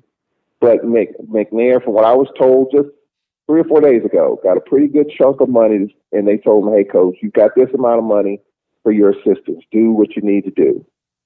So I was glad to hear that, and that's why you don't get a lot of turnover as far as the Braves staff is concerned. I mean, Ryan Stanchek left to go to USM. I mean, if you get an opportunity like that, moving up a division, obviously you're probably going to take that. But other than that, since Fred McNair has taken over, you haven't had a whole lot of turnover in terms of his staff because they've been successful. I think they've been paid adequately, and now they could be paid even better because he's got a good chunk of money to elevate his assistants and move pieces around. That's good news. That's good news. Yeah, good news. And a listener, I want to go back to, if I can, when we were talking about Comedy. He says, Carlos, I was in favor. Fan base never got over how he lost the UAPB in the championship game. Then the Southern Championship loss. If you see the little special that they did in I believe it was in Jackson, when they interview him, and that game, you remember that game? The guy went out of bounds, came back in, and then but other than that, if he didn't, we might be talking about something different. But he says, but prior to that, he didn't win with arguably the best quarterback in recent JSU history. So it was tough and nuanced firing. So this listener says, and he's in favor of it. Well, I'm going to disagree with that. I mean, I know we can all agree to disagree, but if you're the coach of the New Orleans Saints and if you're Sean Payton, you go to 2 straight Super Bowls and you lose 2 straight Super Bowls, you're not going to get fired. I mean, it's just not going to happen. I mean, yes, there's some things that could have been done differently. Yes, there might be a tweak in your staff a little bit here or there, but no, you don't do that. And I was in total disagreement with it. And as we've seen, the program has not been the same since. I mean, who knows how long Coach Comegy would continue to coach after that if he were still there. So it wouldn't be the Comegy curse we're talking about, right? Oh, no doubt. I mean, if you leave Comegy alone, and he finally gets it right, because who was to say they couldn't do it that 3rd year, even the 4th, 5th year? Correct. Because of the momentum that he had, and you looking at right now, he easily lost 2. He could have easily won 3 after that, because of what he was doing. But once again, that's water under the bridge. And I mean, and even if you look at what Alcorn has done, just think about what the Braves have done. 5 straight division titles with 3 different quarterbacks. Yeah, John Gibbs, who was hurt in his senior season. Lenoir Footman took over for him down in Baton Rouge in that game. He won a championship. I remember that. Yeah, and Lenoir Footman got hurt in his senior season. Noah Johnson steps in, and the Braves haven't lost a beat. With 3 different quarterbacks, they won 5 straight division titles. Now, after this year, this is Noah Johnson's last year. This time next year, I mean, I kind of like to look ahead a little bit. This time next year, we're going to be asking ourselves, who's going to be the Braves quarterback? Is it going to be a guy by the name of Felix Harper, who had maybe the biggest play of the flag championship game? On a 3rd down and 4, he picked up a 1st down after Noah Johnson's helmet pops off. You remember that, Carlos? That was a big sequence in that game. But Felix Harper supposedly is the next. Yeah, but he could be the next man up. We got a kid from Meridian, Mississippi, named Adams. A lot of people are excited about that. We got several quarterbacks on this roster. But, the Braves have been able to get it done with a great system. There's systems in place. They just find the right pieces to fit the system offensively. Then you got a fiery defensive coordinator who gets gritty, tough kids to buy in the defensive scheme of things. And, the beat goes on. I mean, we're favored to do it again. We got to go out there and prove it, though. Well, I'm hearing from the Alcorn, Jackson. Oh, I love it. Oh boy, at least I didn't act. At least this person didn't ask me, do I want any more of that smoke? Yeah, I want it. Yeah, I want it. And see, I'm stubborn. You'll just have to keep beating me, but you the maximum effort. Let me do this. Some people are responding about the top 3 coaches as far as pay salary. Let me pull that up right quick. Let's see. McKinney, Fobbs, Dooley are the top 3. Now, the interesting thing about that, out of those, let's say those 3, not talking about McNair, only one has been proven, has gotten championship, but proven, yeah. And that's far. And that's why some people have a problem. Again, you live in a capitalistic society. If McKinney can get $500,000 and if they pay it, if you like it, I love it. But I think, again, position coaches, and then it would be, to me, better if you have the resume. You've won championships. You've helped student athletes graduate. I know that part may sound silly to some, but I think there are some quality coaches that you don't have to overpay for.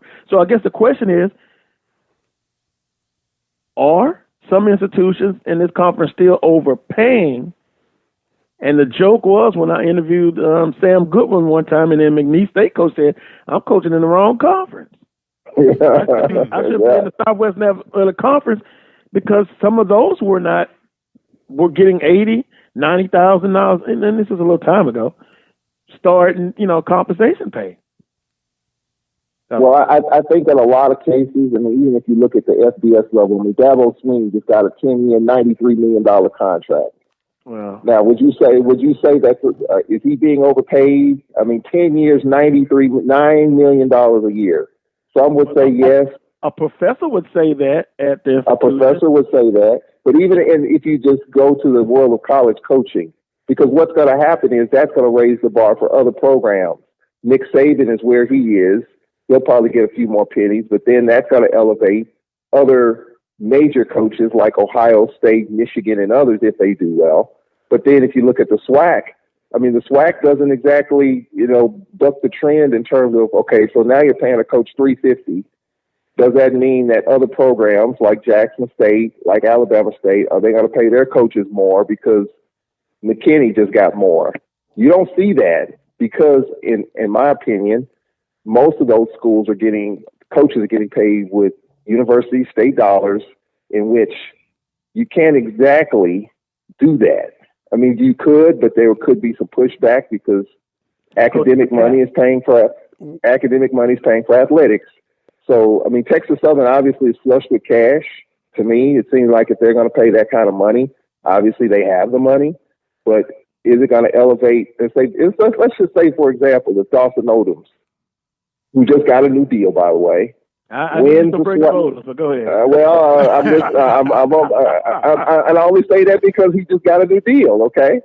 Mm-hmm. Okay. So let's say Dawson Odoms wins the West, wins the SWAC, and wins Celebration. Do you think that he would go back to Roman Banks, the administration, and say, "Hey, I did the trifecta"? If I'm Banks, think he would? I wouldn't wait for him to contact me. I'd reach out to him. Let's look at, one thing, we're not going to roll over the contract. We're not going to extend 2 or 3 years because you won the championship, because some would say that's what you're supposed to do. But taking, in effect, some factors, like facility support, upgrades, and what have you. What I would like to do is have incentives. You did X, Y, Z. One was winning the championship. You won the Celebration Bowl. There are measures in place. Boom. Give him and his assistants a raise. It's a bonus. But I would not keep the base salary as is. You give him his incentives for meeting those thresholds. I would give him incentives. Why I feel this way, because I remember, just like yesterday, going back to Spivery again, he did well, and then they rolled over that contract. In other words, they gave him extensions. And he didn't do diddly squat after that. But you were still committed to those 3 extra years or whatever it was at the time. I think it would have been better just to call him in and say, look, hey, we're going to give you a bonus or bonuses based on what you did. And that way you get what you pay them for what they've done. I'm just leery of rolling over contracts, giving a 3 or 4 year extension because, you won the tournament, you won the regular season. Yeah, compensate them for those benchmarks that they made. But things could go wrong. Now, they could go right, and he wins. He adds a couple more titles to that. Then I'll come and talk about an extension, giving them some extra years. But don't jump the gun. Don't be too premature with that. And I hear you wholeheartedly on that. I have spoken with quite a few ADs off the record, and they'll probably never admit it publicly. But some of the ones that I've spoken with, they cringe when they hear of their sister schools in particular that make these big time commitments, and secretly they are hoping that it does not succeed. Why? Because now it's going to have to change their expectations in budget operation, that now we're going to have to pay X amount of dollar to meet certain goals and standards. They would rather have a base salary loaded with incentives to get it done than to just jump out and commit to so much at one time. And I get beaten up. I understand that. When I simply said the days of giving a 5-year contract to a new coach at Southern, you won't see that anymore. Now you'll get it on the back end, but I understand other institutions, they feel more comfortable giving out 4-year contracts and 5 years. So do you give, so here's his question. Do you give a higher salary with limited incentives, or do you give a lower salary with loaded incentives? Wait a minute, say that again. You were breaking up a little bit. As an AD, do you give a higher, let's say football coach, a high salary with limited thresholds? Whether you win, you might get a couple of pennies for winning the flag championship and celebration, but you're making a high enough salary, and your coaches are getting and your assistants are getting a good chunk. Or do you lower the base and load it with incentives, knowing that if those incentives are not met, that's just money in the bank that you're just hanging on to because they didn't meet the threshold? I think it's going to matter with the level of coach that you're bringing in. What's the one thing that we always talk about on our level is we're poor, right? So, if you're coming to this circuit to coach, we have certain limitations. Here's the best that we can do, guarantee, and then here are some added incentives. Now, if you're just coming out the gate as a coach, a head coach, this is your first time, here's what we can give you, and we're loaded with incentives. And then if you get to a certain plateau, then you jump to this next level. I know that doesn't sound cool or acceptable in today's standard, but to me, that's a realistic measure to operate by. Mm-hmm. I would agree with that. It could be based on several factors, but if you're coming from an FBS program, I understand that. But based on how many championships you won, I mean, how many years have you been a head coach? What if you've never been a head coach, but right. You've been a top assistant? So I have to take in those factors. Then keeping up with the Joneses, if I know what I'm limited to and what I could pay, then I'll explain that to you when you're applying for the job, and I will try to work with you and get incentives for you, and then we'll go from that. But I mean, I understand it's a tough job being a director of athletics, but when you have people making comments about, wow, I'm coaching in the wrong conference, and then and I know they have other resources they have, but then you don't beat them when you go head to head. I just think you got to look at it from your standpoint, what you can do, what you can afford. And I'm more, and I used to be on the opposite side. Oh, 5-year contract. You need time to do this. But now I'm more incentive based. And that's kind of where I lean at. That's just me. And you Well, I'll say that. go ahead, Charles. I'll say this in terms of you talked about Southern, and they just took care of Dalton Odom. Last year, they just took care of Fobbs. He got another deal last year, a new 4-year deal. Let's say, for the sake of saying, that Grambling gets back on top of the mountain again, and they've been the only team to win Celebration. They do it again. They win the West. Now you just gave a coach $350. Fobbs was at, I think, $250 or something like that with incentives. I think I may be a little off on that, but what Fobbs has done, what he's done with his program, he didn't get to where he needed to be, but he got right back up off the deck and did it again.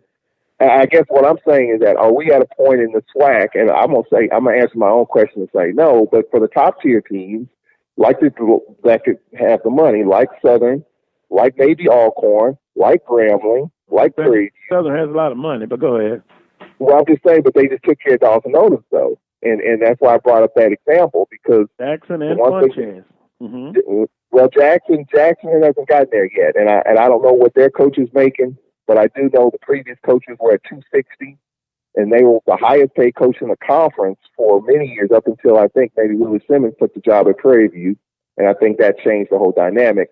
I don't know if Hendricks is getting that at Jackson State now that he's the head coach. I don't know. But I'm just saying that, are we in a situation as a conference where if you complete the trifecta, where you win your division, you win the SWAC, you win Celebration, does that automatically put you in another stratosphere? Does that put Bob in a stratosphere? Does that put, say if TSU does it, does that put him in another stratosphere? Let's just say TSU coach wins. Let's say Texas Southern wins everything. Does that put him up to 4? Does that put pressure on other schools that have had success at wherever they are to increase? See, in the SEC, it's an arms race because they got so much money. That's what's for cash, facilities and all. But that's but in the SWAC, I know. But I'm just saying, are we saying in the SWAC that could possibly happen? I know facilities, we're all trying to improve our facilities, but in the SWAC, when it comes to salaries for the assistants and heads, are we going to see a money race just based on the fact you've got one coach making pretty good head shoulders above the number 2 or 3 highest paid coaches in the conference? I don't think it should, and I don't think it would. I think it'll go down to different institutions know what they can and can't do. Because if that's the case, let's say UAPV coach wins it next year. So do you top McKinney? I don't think they can, and I don't think they should. But if they could afford to pay it, then you're opening up Pandora's box in a way. So I'm gonna say no. I don't think they're at that point that they can do that. Can I throw this question in? Do you think there should be a salary cap where you can or cannot exceed a certain amount across the board? I don't see that happening. No, I didn't say it would happen. I said, do you think it should be? No. No, I don't. I think that you pay a coach what you think he's worth, and if you've got the money in the vault to pay him. No. Hear what I'm saying. Hear what I'm saying. Not the coach, for the program. Let's just say we give you $2 million for your football program operation across the board. I'm just using that as a number. It's not anything. And however that's kind of how they do it. But go ahead. But I mean, however you come across the board, how you pay, your scholarships you give out, that's on you and your crew to figure that out. Do you think there should be a salary cap? No. No, I don't. I think that, we all know football is the sport that carries the weight of the whole athletic department. And you hope to get a great rate of return on that investment because that's going to feed the other programs. So to answer the question, let's face it, the SWAC, the football conference, some conferences are not football heavy, they're basketball heavy. in the SWAC, it's football heavy, of course. If you make that investment and it works out, it's going to lead to more money for the other programs. And get quality coaches, quality facilities, get quality players, and it helps that program across the board. And I think that's been the case at Grambling. I mean, Grambling's had great success in football. They've had great success in women's basketball. I think it does. I think having a cap, I think if you take care of your football program and it succeeds, it's going to trickle down to the rest of the sports.